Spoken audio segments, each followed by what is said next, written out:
പേര് രാധ, 73 വയസ്സായി.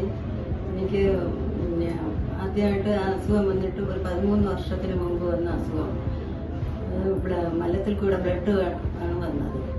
ഡോക്ടർ ബൈജു സാറിൻ്റെ ട്രീറ്റ്മെൻറ്റിൽ ഓപ്പറേഷൻ വേണ്ടി വരുമെന്ന് പറഞ്ഞു. അത് വൻകുടലിലൊരു മുഴയാണെന്ന് ഡോക്ടർ പറഞ്ഞ് ഓപ്പറേഷൻ ചെയ്തിട്ട് പിന്നെ കീമോ കൊടുക്കണമെന്ന് ഡോക്ടർ എഴുതിയിട്ട് കീമോയ്ക്ക് പോയപ്പോൾ അവിടെ ചെന്നപ്പോഴത്തേക്ക് ഡോക്ടർ സ്കാൻ ചെയ്തിട്ട് പറഞ്ഞു കീമോ കൊടുക്കേണ്ട ഒരു ആവശ്യമില്ല എന്ന് പറഞ്ഞു. തിരിച്ച് ഞാൻ ഡോക്ടറെ അടുത്ത് വന്ന് വേറെ ടെസ്റ്റൊക്കെ ചെയ്തപ്പോൾ കുഴപ്പമില്ലാതെ ഇന്ന് 13 വർഷം കൊണ്ട് നല്ലതുപോലെ ജീവിച്ചു പോകണം. പക്ഷേ മലം പോകുന്നില്ല. അന്ന് തൊട്ടേ ചെറുതായിട്ട് 2-3 ദിവസം കൂടുമ്പോഴേ മലം പോകത്തുള്ളൂ. അങ്ങനെ ഇരിക്കുമ്പോഴും ഗുളിക വെച്ച് കഴിക്കും, ഇങ്ങനെ പോകും.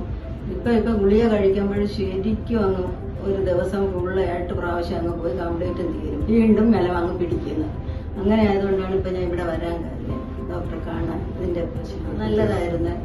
നല്ല ഡോക്ടറിൻ്റെ ട്രീറ്റ്മെൻറ്റും ഇല്ല. ഞാൻ ഇന്നുവരെ നല്ലതുപോലെ തന്നെ ഹാപ്പി ആയിട്ട് ജീവിച്ചു. പക്ഷേ ഈ മലം പോകാത്ത ഒരു പ്രശ്നം